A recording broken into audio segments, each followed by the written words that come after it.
एक बार शैतान ने अल्लाह रब्बुल आलमीन के दरबार में अर्ज किया, ऐ खुदा, मैं तुम्हारी कसम खाकर कह सकता हूँ कि अयूब नबी सिर्फ तुम्हारे द्वारा दी गई धन दौलत और आराम आशाइश की वजह से तुम्हारी इबादत करते हैं। अगर उनकी यह दौलत और सुख शांति खत्म हो जाए तो वह एक दिन भी तुम्हारी इबादत में नहीं लगे रहेंगे। ऐ खुदा, मुझे नबी पर हस्तक्षेप करने की ताकत दे। मैं देखना चाहता हूँ कि तुम्हारा अयूब नबी तुम्हारे प्रति कितना वफादार है। अल्लाह रब्बुल आलमीन ने शैतान को इजाजत दी और कहा, जाओ, तुम्हें नबी पर हस्तक्षेप करने की ताकत दी जाती है, जैसे चाहो नबी को आजमा सकते हो। शैतान अल्लाह ताला की दी हुई ताकत पाकर एक राहगीर का वेश धारण करके हजरत अयूब अलैहिस्सलाम के पास गया। हजरत अयूब अलैहिस्सलाम के पास जाकर उसने अपनी गरीबी जताई और कहा, हुजूर, मुझे कुछ दिन आपके घर रहने की अनुमति दीजिए। हजरत अयूब अलैहिस्सलाम को उस व्यक्ति पर शक हुआ क्योंकि उसके शरीर से एक प्रकार की तीव्र दुर्गंध आ रही थी। तब हजरत अयूब अलैहिस्सलाम ने उसकी अर्ज ठुकरा दी और कहा, मैं तुम्हें कुछ पैसे दे रहा हूँ, तुम कहीं और जाकर रहने का इंतजाम करो। शैतान हजरत अयूब अलैहिस्सलाम के इस व्यवहार से बहुत नाराज हुआ और मायूस होकर वापस चला गया। फिर उसने सोचा कि नबी को नुकसान कैसे पहुंचाया जाए। बहुत सोचने के बाद उसने तय किया कि नबी के फल के बगीचा में आग लगा देगा। जैसा सोचा वैसा किया। एक दिन शैतान ने नबी के फल के बगीचा में जाकर आग लगा दी। शैतान द्वारा लगाई गई आग में कई फल के बगीचा जलकर राख हो गए। बगीचा के कर्मचारी दौड़कर नबी के पास यह खबर देने पहुंचे। उनसे यह समाचार सुनकर हजरत अयूब अलैहिस्सलाम ने कहा, अल्हम्दुलिल्लाह, अल्लाह का दिया हुआ माल अल्लाह ने वापस ले लिया, इसमें मेरे चिंतित होने की कोई वजह नहीं है। शैतान ने जब देखा कि हजरत अयूब अलैहिस्सलाम फल के बगीचा नष्ट होने के बाद भी जरा सा भी विचलित नहीं हुए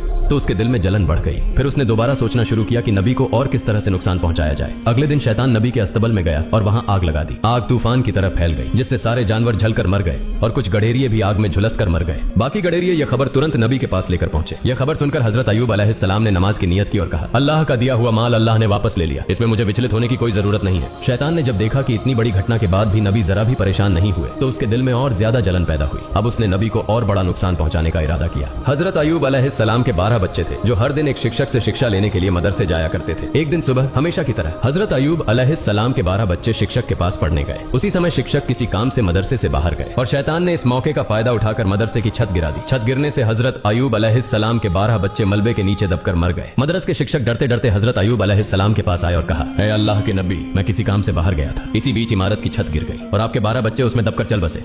यह सुनकर हजरत अयूब अलैहिस्सलाम ने कहा, सुभान अल्लाह, अल्हम्दुलिल्लाह, ला इलाहा इल्लल्लाह, अल्लाहु अकबर, अल्लाह का दिया हुआ माल अल्लाह ने वापस ले लिया, इसमें मुझे विचलित होने की कोई जरूरत नहीं है। शैतान ने जब देखा कि बच्चों की मौत के बाद भी हजरत अयूब अलैहिस्सलाम की ईमानदारी और अल्लाह पर विश्वास में कोई कमी नहीं आई तो वह जल भुनकर राख हो गया। अब वह और बड़ी हानि पहुंचाने की सोचने लगा। इसी दौरान हजरत अयूब अलैहिस्सलाम के दुश्मन नबी की इस कठिन परीक्षा को देखकर बेहद खुश हो रहे थे। नबी के नौकर चाकर और कर्मचारी नबी की इस दयनीय स्थिति को देखकर जहां जहां मौका मिला चले गए। नबी का घर, बागान, अस्तबल सब कुछ खाली और सुनसान हो गया। इस मौके का फायदा उठाकर दुश्मनों ने नबी की संपत्ति लूटना शुरू कर दिया। उन्होंने टूटे फूटे घर की सारी चीजें अपने कब्जे में ले ली। बागान में बचा हुआ फल और फसल लूटने के लिए उनके बीच झगड़े शुरू हो गए। सिर्फ एक हफ्ते के भीतर हजरत अयूब अलैहिस्सलाम की सारी आराम आशाइश, संतानें और संपत्ति खत्म हो गई। हजरत अयूब अलैहिस्सलाम की 4 पत्नियां थीं।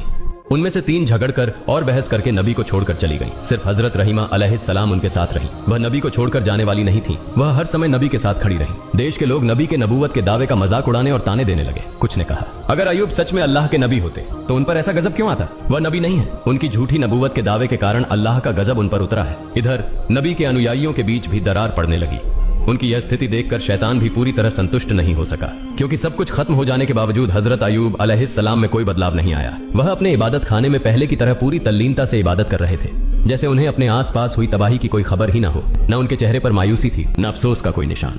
नबी के इबादत खाने के पास से गुजरने वाले लोग उन्हें ताने देते हुए कहने लगे, ए अयूब, तुम नबूवत का दावा करके बर्बाद हो गए। तुम्हारे लिए नबूवत का दावा छोड़ देना ज्यादा बेहतर होता। हम न नबी हैं न गजब का शिकार हुए हैं। लोग और भी कई तरह की ताने और अपमानजनक बातें नबी के खिलाफ कहते रहे, लेकिन हजरत अयूब अलैहिस्सलाम ने इन बातों पर कोई ध्यान नहीं दिया। उन्होंने लोगों के साथ मेलजोल पूरी तरह से खत्म कर दिया और इबादत में डूबे रहे। यह सब देखकर शैतान और ज्यादा बेचैन हो गया। वह और साजिशें रचने के बारे में सोचने लगा। शैतान यह सोचने लगा कि नबी को और अधिक गंभीर नुकसान कैसे पहुंचाया जा सकता है। बहुत सोचने के बाद उसने एक साजिश रची। अपनी योजना के अनुसार वह नबी से मिलने की इच्छा जताकर उनके पास पहुंचा। नबी से मिलते हुए उसने कहा, हुजूर, मैं आपका एक भक्त हूँ, मुझे आपसे कुछ अर्ज करनी है। इस बहाने वह नबी से बात करता रहा और फिर अपना मुंह उनके कान के पास ले जाकर दोनों कानों में फूंक मारकर वहां से चला गया। अगले दिन नबी के शरीर पर फफोलों जैसे फोड़े निकल आए। उनका शरीर दर्द से भर गया और वे बहुत बीमार हो गए। उनकी इबादत में थोड़ी रुकावट आने लगी। हजरत रहीमा अलैहिस्सलाम ने उनकी देखभाल शुरू कर दी। धीरे धीरे वे फोड़े बड़े होकर घाव बन गए। लंबे समय तक इसी स्थिति में रहने के बाद नबी के शरीर में कीड़े पैदा हो गए। कुछ दिनों के बाद इन कीड़ों की संख्या बढ़ने लगी। ये कीड़े नबी के शरीर का मांस और खून खाने लगे।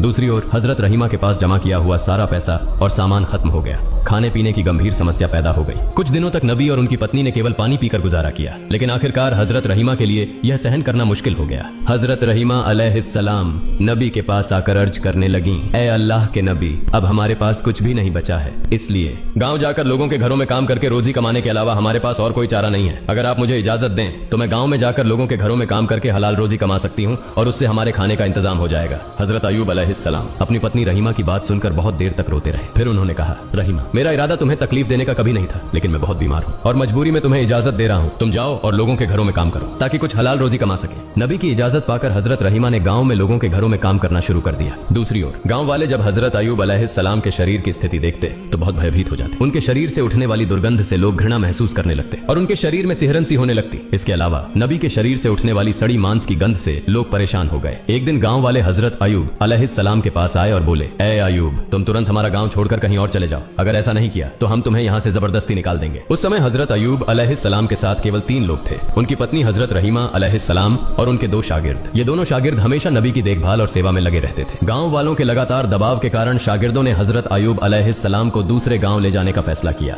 कई घंटे तक सफर करने के बाद वे एक और गांव पहुंचे, लेकिन उस गांव के लोग भी नबी की हालत देखकर घबरा गए और बोले, तुम इसे तुरंत यहाँ से लेकर चले जाओ, नहीं तो हम तुम्हें मारकर यहाँ से भगा देंगे। इस तरह शागिर्दों ने हजरत अयूब अलैहिस्सलाम को 7 अलग अलग गांवों में घुमाया, लेकिन कोई भी गांव उन्हें आश्रय देने को तैयार नहीं हुआ। आखिरकार शागिर्द परेशान हो गए। वे नबी को रास्ते के किनारे कचरा और गंदगी डालने की जगह पर एक पेड़ की छाया के नीचे छोड़कर चले गए। जाने से पहले वे आपस में बातें करने लगे। हजरत अयूब अलैहिस्सलाम अल्लाह के नबी होने के बावजूद इस तरह की मुसीबत में क्यों फंसे? एक शागिर्द ने जवाब दिया, शायद उन्होंने अल्लाह ताला की मर्जी के खिलाफ कुछ किया होगा, नहीं तो ऐसी हालत क्यों होती। दूसरे ने पहले की बात का समर्थन करते हुए कहा, जब नबी अल्लाह के दिए कामों से भटक गए हैं तो अब उनके साथ रहने से हमें कोई फायदा नहीं, चलो हम यहाँ से चले जाते हैं। दोनों इस बात पर सहमत हुए और हजरत अयूब अलैहिस्सलाम को पेड़ के नीचे छोड़कर चले गए। हजरत रहीमा अलैहिस्सलाम हजरत अयूब अलैहिस्सलाम को छोड़कर जाने वाली महिलाओं में से नहीं थी। वे हमेशा नबी की सेवा में व्यस्त रहती थीं। दिन के कुछ समय में वह लोगों के घरों में नौकरानी का काम करती और जो थोड़ा बहुत कमा पाती उससे अपने पति के लिए दवा और भोजन का इंतजाम करती थीं। इस तरह समय बीतता रहा। हजरत अयूब अलैहिस्सलाम के शरीर से कभी कुछ कीड़े मर जाते तो कभी नए कीड़े पैदा हो जाते। उनके शरीर पर कीड़ों की संख्या लगातार बढ़ती ही जा रही थी।